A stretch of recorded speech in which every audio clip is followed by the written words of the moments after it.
ในปัจจุบันสถานการณ์ด้านการค้ามนุษย์ในลาวขยายตัวขึ้นอย่างว่องไวเป็นย้อนปัญหาความทุกข์ยากของประชาชนนอกจากนั้นก็มีเรื่องการเจริญเติบโตทางด้านสังคมและเศรษฐกิจจากโลกภายนอกสร้างผลกระทบเข้ามาในสังคมลาวการลั่งไหลของข้อมูลข่าวสารผ่านทางอินเทอร์เน็ต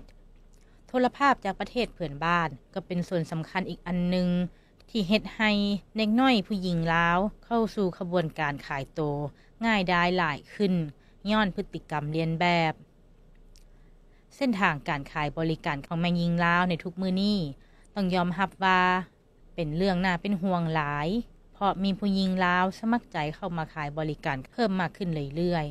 ๆบ่อนที่มีแม่หญิงขายโตหลายก็คือในนครหลวงเวียงจันทน์แขวงหลวงพระบางแขวงจำปาสักและแขวงสวรรณเขต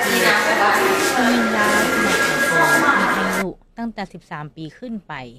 เจ้าของกิจการส่วนหลายเป็นผู้มีอิทธิพลในสังคมเจ้าหน้าที่บ้านเมืองบ่อยากเข้าไปมีส่วนเกี่ยวข้องหรือเข้าไปจับกุมพอจะเฮ็ดให้มีปัญหากับเวียกเฮ็ดงานทำของเขาเจ้าได้วิทยุเสรีมีโอกาสได้สัมภาษณ์ผู้หญิงลาวที่เฮ็ดอาชีพขายบริการผู้หนึ่งใช้ชื่อสมมุติว่านางพิมพ์นางมีอายุ17ปีเป็นสาวเมืองวังเวียงแขวงเวียงจันทน์นางเล่าว่านางสมัครใจขายโตย้อนปัญหาความยากจนต้องการเงินไปใช้จ่ายและแบ่งปันไปให้ครอบครัวนางรู้จักว่าเรื่องนี้เป็นสิ่งบ่ดีบ่ควรเฮ็ดแต่นางบ่สนใจว่าเป็นเรื่องผิดศีลธรรมหรือเป็นสิ่งผิดกฎหมายหลายกว่าปัญหาปากท้องของตนเป็นอย่างไรเรียนม.ศ.บักษายังเรียนบ่หันจบยังเรียนม.7 ปีนี้มาหาเงินเรียนนะครับมาตั้งแต่เมื่อไหร่มาวันที่15เดือนแล้ว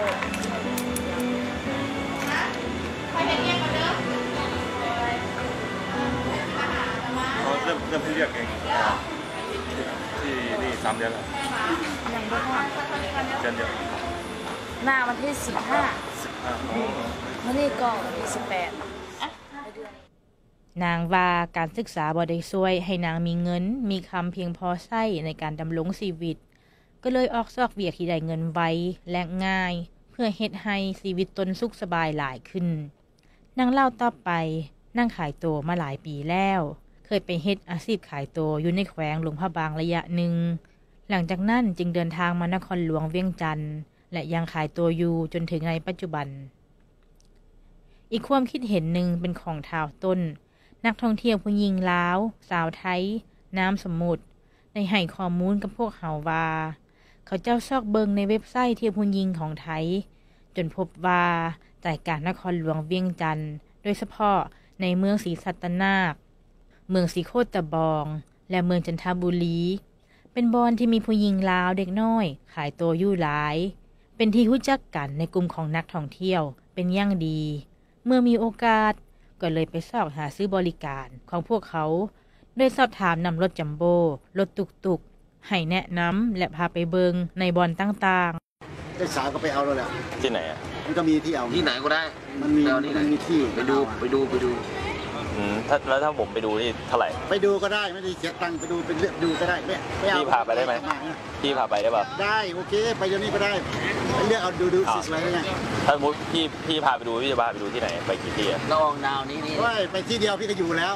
ไปที่เดียวพี่ก็ติดตังค์แล้วไม่ได้ไปที่หลายที่หรอกไปที่บอลเด็ดเลยติดตังค์ไงพี่ไปก็โอเคเลย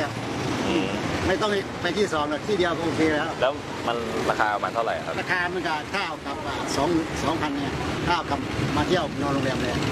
2,000แล้วถ้าที่นู่นได้ชั่วคราวเลยโอเคแล้วก็ออก1,200ทางคนบอกว่าเท่าไหร่ติดตังค์อยากชั่วคราวไหมชั่วคราวเปิดห้องที่นี่เลยชั่วคราวให้เวลาจากน้อยเส้นทางการขายบริการของแม่หญิงลาวในทุกมื้อนี้ต้องยอมรับว่าเป็นเรื่องน่าเป็นห่วงหลายเพราะมีผู้หญิงลาวสมัครใจเข้ามาขายบริการเพิ่มมากขึ้นเรื่อยๆและกำลังลั่งไหลไปยังประเทศเพื่อนบ้านนำด้วย ที่ให้แห้งไปกว่านั่นปัญหานี้กลายเป็นปัญหาสังคมระดับประเทศย้อนว่า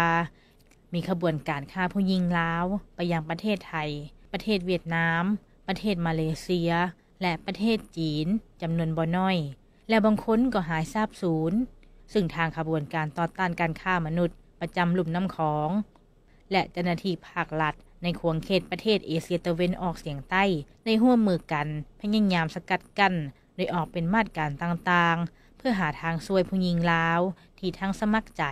และถูกหลอกลวงแต่ก็ยังแก้ไขปัญหาดังกล่าวบ่ทันสำเร็จเทื่อ